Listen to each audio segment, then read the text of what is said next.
Okay, so we're talking 5-1 here, and some of you are really good with this stuff, and some of you need a little review, and some of you it's brand new. So, let's talk.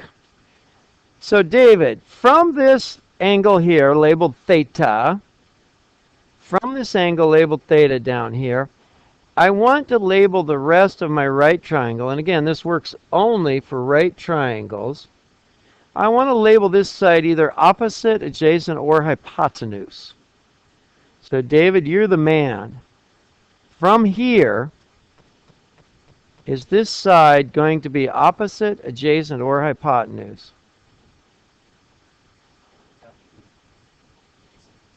That would not be adjacent. Good try. Let's keep going. Opposite is a better choice. And opposite. And the way I think of that is I just slice through the angle or bisect it, and the side I hit is always my opposite side. Now, Rusty, I'm going to pick on you because you were smirking at David there a moment ago. Rusty, I'm kidding. Rusty, is this the, what's left, adjacent or hypotenuse?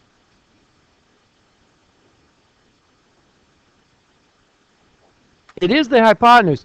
Remember the long side, long word, long side. Okay? Long word, long side. It is, in fact, the hypotenuse. Hannah Brown? The ones that are done? You haven't taken it at all. Okay. I'm going to pause this briefly, and they won't. We are back up and running. Okay, opposite, hypotenuse, and then Benjamin, what's left here? Good. Whatever's left has to be adjacent. And whenever you start these problems, it really helps to actually label them right out of the gate. Label them opposite, adjacent, hypotenuse. And keep in mind, you might have some other theta. I better stick with theta. On another triangle, okay? And on this triangle, if it's a right triangle, Zoe, what is going to be the name of this side? Exactly. So they switch. They switch. And Danielle, what about this side over here? Adjacent. Good. It all depends on your perspective. You know, it's just like anything in life. What you see depends on your perspective. You know, like Esme, when you have a guy you're dating, right? At first, it's all good, right? He's the greatest guy in the world. And 2 weeks later, when, you've broken up, same guy, right? But he's a total jerk. By you? Dude, I didn't say it was you. I didn't say it was Muhammad. I didn't say anything. No.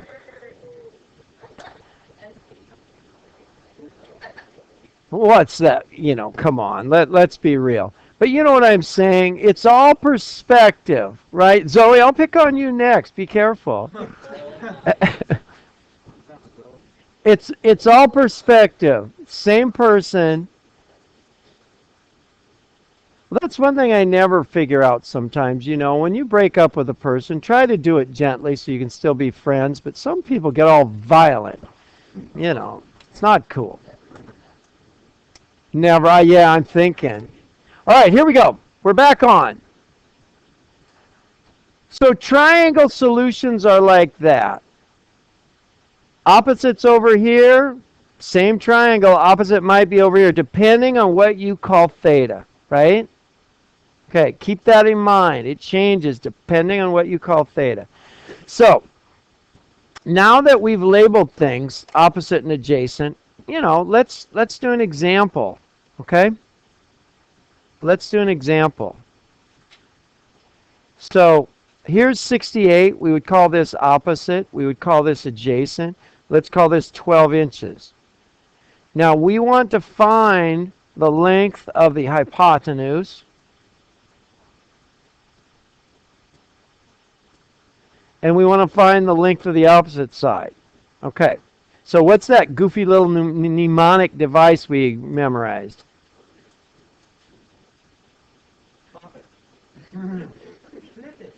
Sure could tell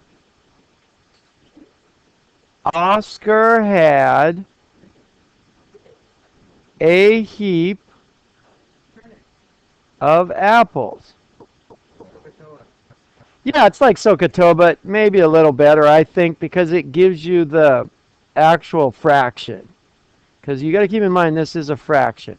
So this means the sine of some angle theta equals the length of the opposite side, O, divided by the length of the hypotenuse. The cosine is the length of the adjacent side divided by the length of the hypotenuse. And the tangent is the length of the opposite side divided by the length of the adjacent side. And normally in math, we don't need to memorize things, but this is one you really need to memorize, and you really need to understand that perspective. So I say, sure could tell, Oscar had a heap of apples, in that order. So here we are. We'll keep that handy. If I'm trying to find the length of the opposite side, Sarah, I'll pick on you. If I'm trying to find the length of the opposite side, I know the length of the adjacent side. Which one of these am I going to use? Sine, cosine, or tangent?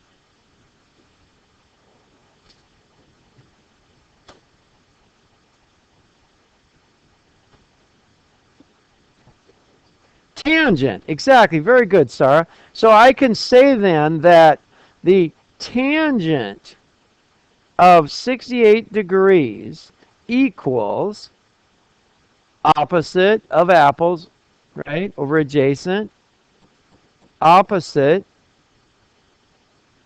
Let's give that a letter instead of saying opposite. That's too much work. Let's call that B. B over adjacent 12. Okay, almost done. And then, Sarah, finish it out. What does B equal?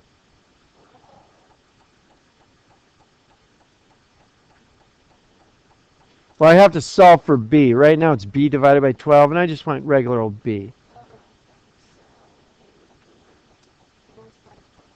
There you go. Multiply 12 on both sides, and I get 12 times the tangent of 68 degrees. Now, everybody, get out your calculator, and you need to be in radian mode, right?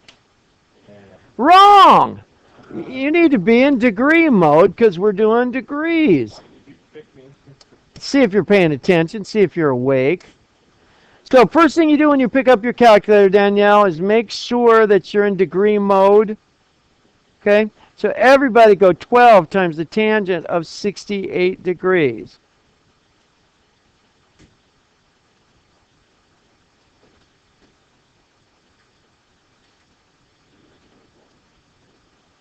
And we should get something in the 20 to 25 range, I would think. Something in that range. 12 times 10. Did you check mode, Ben? Rusty? I do. 29. Oh, maybe. That seemed a little larger than when I first thought, but that might be right. Maybe my drawing is not very precise. 70. Okay, good. Inches. That's fine. Maybe I'll round it to 7 just to be safe. 29.7 inches. Now, hey, we could use the Pythagorean theorem at this point, but just for fun, let's use another trig function, okay? How would we do this? Ramon, I'll pick on you. You're up. How would I do this with 12 and 68 in the hypotenuse? Sine would be Oscar had. Opposite adjacent. Cosine. Good. Good, Ramon. So we would say cosine of 68 degrees equals what? No, give me the setup, not a number. Yes. Careful. It's cosine and a heap. It's cosine of 68 equals 12 over something. Hypotenuse. So let's use h for that. Okay? And then this one's a little bit trickier, so be careful. Be careful. Jacob, help me out. How am I going to solve for h on this one?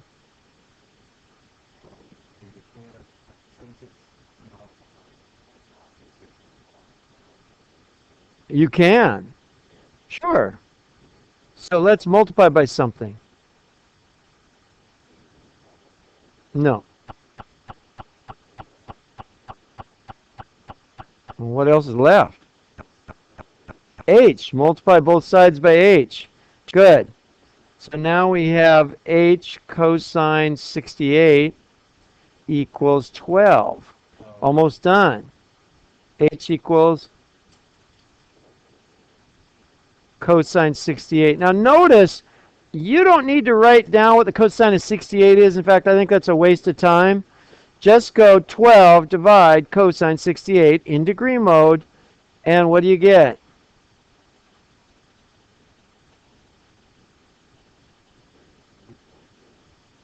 .03. I'll just say 32.0 inches for my final answer.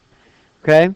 Final answer, hypotenuse is then 32.0 inches. And that makes sense. You can check it with the Pythagorean theorem even, which is kind of cool. Check is 12 squared plus 29.7 squared approximately 32 squared? Yes. Yeah. Yeah. Yeah. And you can watch this later if you want to.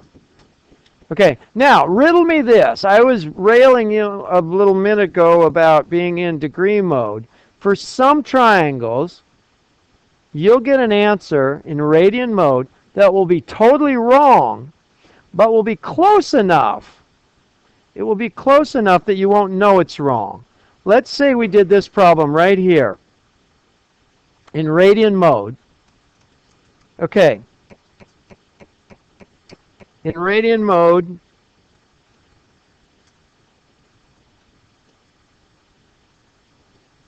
do the same problem. Do 12 divided by cosine 68. And what do you get?